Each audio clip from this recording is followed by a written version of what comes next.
Millz Young here, part of Pick Dawgz. Who's ready to bet on UFC? Me. That's who. So I'm going to be going over this week's UFC Fight Night card. I'm going to be going over all the fights on there, man. We got a lot to talk about. It's headlined by Tsarukyan taking on Dariush. It was supposed to be Dan Hooker taking on Bobby Green. Dan Hooker got hurt. Bobby Green still on the card. In steps Jalen Turner on 9 days' notice to take on Bobby Green in the co-main event. We got so many good fights on there, man. We got Davison Figueiredo taking on Rob Font on here. I mean, a lot of bangers on here. A lot of stuff to talk about. Kevin Gastelum's on the card versus Sean Brady. But before we do any of that, last week PFL, man, we got a lot of new champions, man. We did it. Impa Kasanganay, man. You know, went from being in the UFC, cut from the UFC, living in his car, to making $1 million and becoming the champ. You know, you got another champ over there, Magomed Margakarov, being Siddiq Sabai. I mean, we made some money on last week's card, but hey, man, it's all about this week now. So let me know what you guys are going to be looking at on this week's card. And hey, man, what's your best bet for UFC? Type it in below. All right, man. First fight of the night I'm going to be looking at is going to be taking place in the women's flyweight division. Veronica Hardy, 7-4-1, takes on Jamie Lynn Horth, 6-0. All right, man. So Veronica Hardy looked good her last time out, taking on Juliana Miller. She was a big underdog in that fight. Everybody thought Juliana Miller was going to come out and steamroll her because Veronica Hardy been on. She hasn't fought in about a year or two. Probably even 2 years, if that, you know. But she went out there and pulled the upset, won by a unanimous decision in there. Jamie Lynn Horth, she made her UFC debut versus Haley Cowan in a fight that, you know, it was debatable. It went back and forth. Could have went anyway. She got the decision in that one, though. But she had to take that fight at a different weight class, a higher weight class. Now she's back in her original weight class taking a fight. She's opening up. It opened up and pick 'em. Now she's like a -140, -160 favorite out there. She's big for the division, okay? She's going to have the reach advantage. She's going to have the height advantage, okay? If she goes for takedowns, she can make this fight a little bit more interesting. Veronica Hardy, she's been looking good in her last time out, but that was just that one fight, man. So I don't really know. I'm not invested too much on this fight, but the pick's going to be Jamie Lynn Horth. I think she gets the job done. Fight number 2, Wellington Turman, 18 wins, 7 losses, takes on Jared Gooden, 22 wins, 9 losses. All right. They got Wellington Turman, the big favorite on there, -190. The comeback on Gooden's +155. If you ask me, I think the line's off in here, man. Wellington Turman shouldn't be a -2-1 favorite against nobody. Wellington Turman's last couple of fights out hasn't been looking that good. He's over there training with Glover Teixeira and Alex Pereira at that gym, but you can't really trust him if he can't get this fight down to the ground. Jared Gooden, man, he was in the UFC once, left the UFC, went on to XMMA, got some wins, got his call back, and he's back in now. He's one of those fighters to where, man, he's going out there to fight. His last time out, he lost to Carlton Harrison, but no wrong in that at all. Man, I'll be honest with you guys, man. I kind of like the dog in this one, man. This is a fighter that's, you know, he's coming from Atlanta. A lot of people back him and know about him before he even got this chance in the UFC. I think, man, if he can stuff the takedowns, I think he's going to KO Wellington Turman. I think Gooden gets it done in round 2. I think the dog's out the cage in this one. Yeah, give me Gooden in this one, man. I think he definitely is going to get this one done. Give me the nice little plus money price tag on it, too. I'm definitely not mad at that, man. So, yeah, that's the first dog on the card that we like for you guys on this week. So, let's keep it going and see what else we like. All right, next fight going to be taking place in the light heavyweight division. Ihor Pretoria, 20 wins, 4 losses, taking on Rodolfo Bellato, 11 wins, 2 losses. Rodolfo Bellato is the big favorite in there, -450. The comeback on Pretoria's +340. Pretoria's last fight out, man, he put the lights out on Shogun Rua. He knocked him out cold. Yeah, they shouldn't even let that fight go on. Bellato, his last fight out was in the Contender Series. Before that, he made his name in LFA, man. He was stacking up wins. He kept running into a problem named Victor Petrino. Whenever he fought him, he lost and lost. He made his debut on the Contender Series, lost to him. Lost to him before that as well. So I like Bellato in this one. -450. I know it's a chalky price tag. I think he gets it done, though. If you guys want a solid parlay piece, I'd say Bellato would be a solid parlay piece. Definitely for a bulletproof parlay if that's what you guys want to roll out. But yeah, give me Bellato in that one. Next fight on the card gonna be taking place in the featherweight division. Millz Costa, 20 wins, 6 losses, taking on Steve Garcia, 14 wins, 5 losses. Costa, man, we know the story with him. Came from LFA, made his UFC debut over against Thiago Moses. Didn't look that good, but let's get down to the bet odds. Costa's a -230 favorite. The comeback on Garcia's +185. Man, this is going to be a fight that I'm going to tell you guys right now. I don't think this fight's going to go the distance. That would be the best bet in here. Steve Garcia is a first-round fighter. He puts everything out there.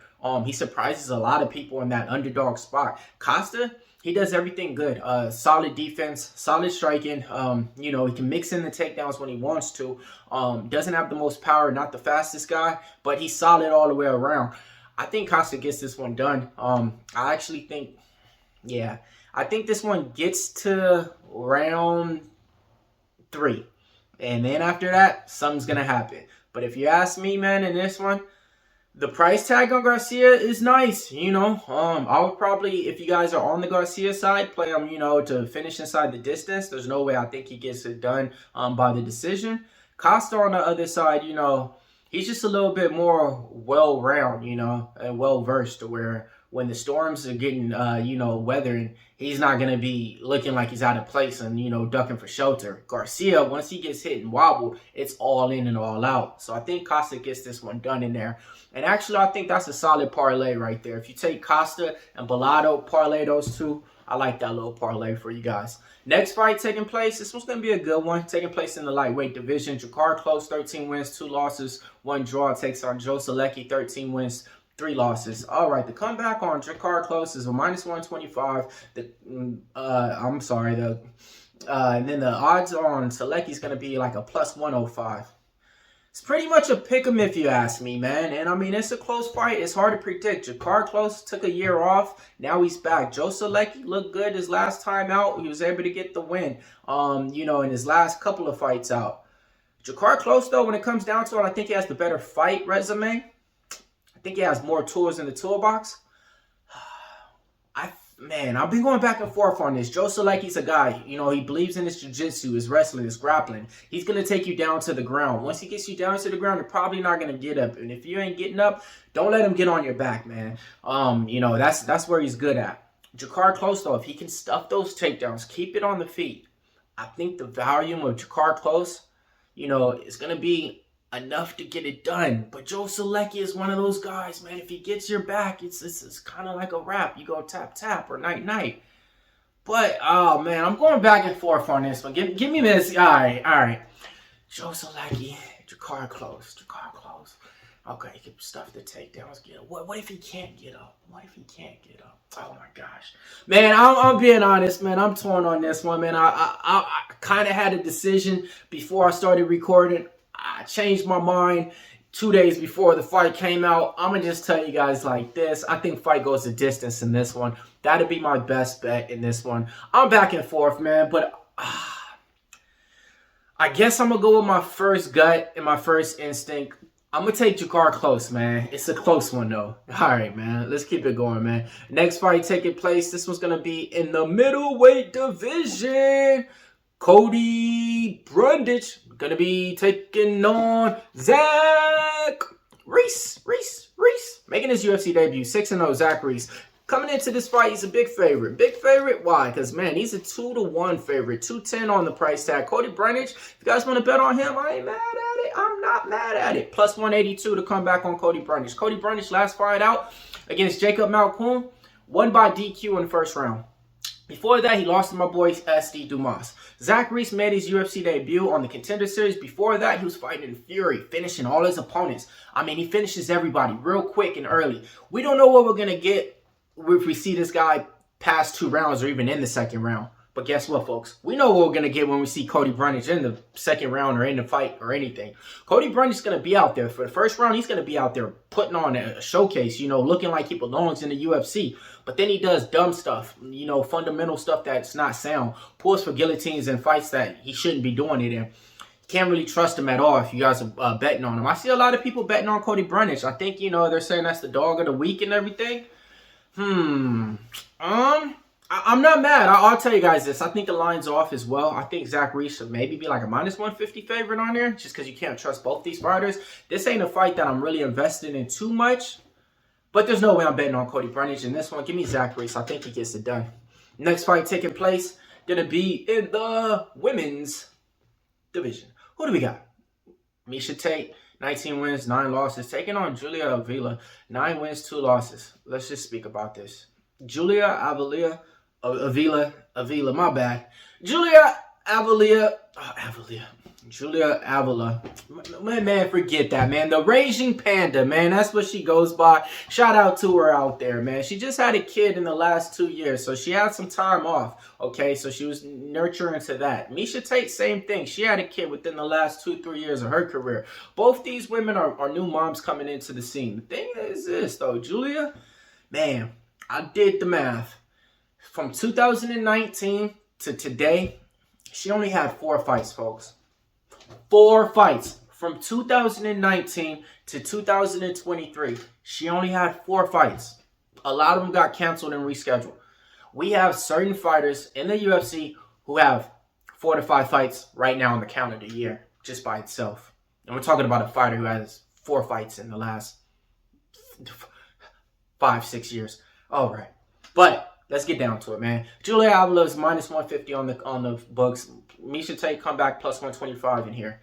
Miesha Tate, she hasn't looked good in her last couple of outings either, man. I mean, she got beat by Lauren Murphy in a fight. She was a big favorite. You know, she got her win when she came back to the UFC. But besides that, she just hasn't really looked good. Looked a little bit out of place. I'll be honest with you guys in this one. If Miesha Tate could get her wrestling going, which she sets up takedowns blindly and doesn't have any good striking to get in there to close the distance, she might be able to get it done.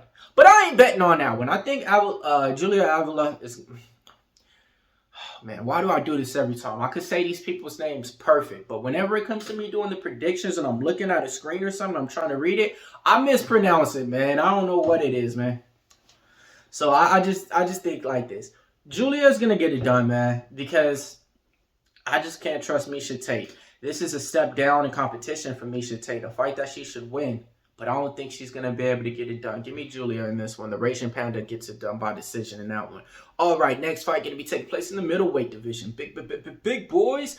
Puno Soriano, 9 wins, 3 losses. Taking on Dustin Stolfist, 14 wins, 5 losses. Puno Soriano's minus 280 on the books to come back on Dustin Stolfist, plus 225. Soriano, man, he's like 1-3 in his last 4 fights, you know, but he's been fighting some good guys. You know, when you're fighting people like Kopolov and Brandon Allen, I mean, hey, man, you always can't get a win in that. You know, so I ain't mad at that. He's one of those guys that's coming out there to take your head off, though, man. You know, he has a nice cross, and he goes to the body real hard, man. He'll set it up, has his hands up, cross the top, bam, digs to the body. It's beautiful, bro, literally. Cross up top, bam, digs to the body, man. He has one of the best body blows that he throws out there against fighters. But sometimes the gas tank ain't there, man, you know, and sometimes he slows down. And when he slows down, he's huffing and puffing. He's throwing that one punch, and, you know, it gets predictable.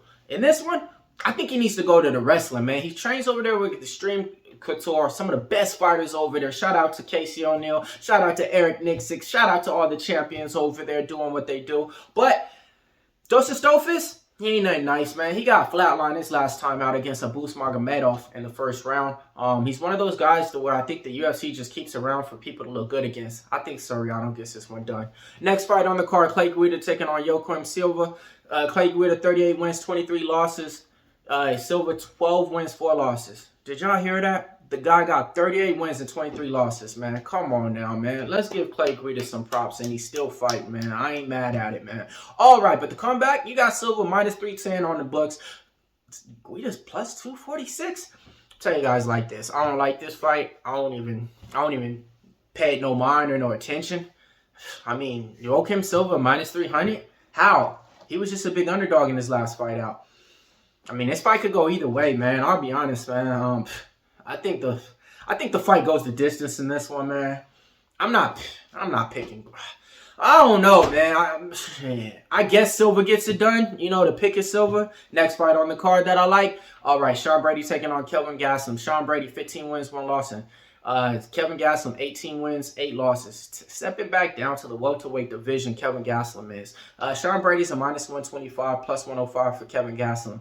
Kevin Gastelum, he's been stepping it up by changing his gym. He trains now over at Fight Ready. Left King's MMA over here in Orange County, my backyard. Now he's over there getting in the proper rounds that he needs to. Stepping back down in welterweight. See how he looks. Sean Brady, his last time out, he took the loss against Belal Muhammad in the fight that a lot of people thought he was going to win. But losing to Belal Muhammad, nothing's wrong with that. It's his first loss in here. I think the books are disrespecting him a little bit because of that last loss. I like fight goes the distance in here as my best bet. My pick, I'm going to go with Sean Brady, man. I'm a Sean Brady fan. Kevin Gastelum's a beast, though, too, man. And nobody can knock what he did at the middleweight division. Moved up to the middleweight division, made a title run. You know what I mean? And ran into Izzy and stuff like that. But he did his thing already. He already made that run for the title. Now I think it's just about him getting back in the win column and getting a better record again to make it look like, you know, Kevin Gastelum is actually a good fighter, because he actually is, man. I respect him a lot, man. He came from the Ultimate Fighter. Next fight on the card, Rob Font taking on Deiveson Figueiredo. 20 wins for Rob Font, 7 losses. Figueiredo, 21 wins, 3 losses, 1 draw. Rob Font, minus 140. You can get the comeback on Figueiredo at plus 120. Figueiredo, his last 3 fights, fought the same opponent, Brandon Moreno. Now he has something to look to. Why? Because he's stepping up in a higher weight class, taking on Rob Font. Rob Font, last fight, he fought Corey Sandhagen. Didn't look that good. All he did was get held down.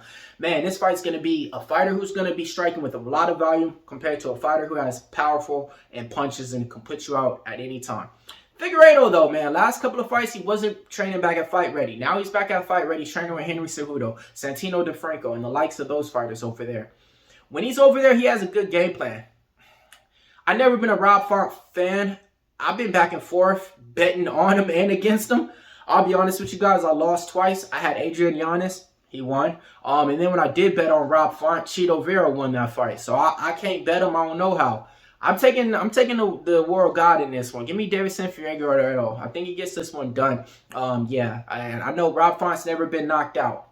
I think Rob Font's getting knocked out. Next fight on the card, co-main event, my boys, Jalen Turner, 13 wins, 7 losses, taking on Bobby the King Green. Just call him King. Just call him King. 31 wins, 14 losses, 1 draw. All right, now look, man. Jalen Turner's a minus 210 on the comeback. Plus 176 on Bobby Green. Bobby Green looked fanatical in his last time out against Grant Dawson. Pulled the upset, knocked him out. Jalen Turner, man, he's been coming on the wrong end of the stick. Lost to Dan Hooker, lost to Gamrot before that. Before that, he was on a 5-fight win streak, finishing everybody in here. Both these guys are from the same damn city area, man. IE out here. They're from the same thing. I was so surprised that Jalen Turner said, yes, I'll fight Bobby Green on this one. We ain't supposed to be doing that from the city, man. We got Lorenz Larkin. We got Bobby Green. We got Jalen Turner. We got Curtis Millender. We got Andre Duval. Like the man, come on, man. We ain't supposed to be fighting each other. It's going to be a good fight, banger. Be honest with you guys, man. I'm fans of both these guys, and I know them both. But I got to go with Jalen Turner, man. I think Jalen Turner's going to be able to get this one done, man. Like, I've been betting on him for the longest. Bobby Green, I've been betting on him too. But the plus money with Bobby Green is warranted. Oh, man, I'm going to tell you. I don't know, man. I'm going to just be honest with you guys, man. I don't know in this one, man. It could go either way. It could go either way. Bobby Green is real, and Jalen Turner is that dude. All right, main event time. Beneil Dariush, 22 wins, 5 losses, taking on Amaran Tsarukyan. 20 wins, 3 losses. Amaran Tsarukyan opened up at a minus 110. Got all the way bet up to a minus 180. That's where I got him at. Now he's up to a minus 310. Minus 310. What happened? I don't know, man. Beneil Dariush, he's one of those guys that could surprise everybody, man. He's good everywhere, man. He was out there grappling with the grapplers. He could strike with the strikers. He could wrestle with the wrestlers. Tsarukyan, he's kind of like a one-trick pony, meaning that the striking's not there. He's all about taking you down to the ground. Relentless, though. Relentless, though. Relentless, though. As you guys can see, I got Tsarukyan, but I'm going to be honest with you guys. The line is off, and this is one to where the dog can win. Now, look, if you guys want to see what I'm betting on, my best bets, head on over to the site, Pick Dawgz. I got it all up there for you on the site. You can't go wrong. Now it's time for the recap time. I'm taking Hort to win. I'm taking Gooden to win. Bellato to win. Costa to win. Close to win. Reese to win. Avila to win. Silva to win. Soriano to win. Brady to win. Figueiredo, Jalen Turner, and Tsarukyan. Millz Young here, part of Pick Dawgz. If you can't roll with the Pick Dawgz, stay on the porch. And my bulletproof parlay Costa and Bellato.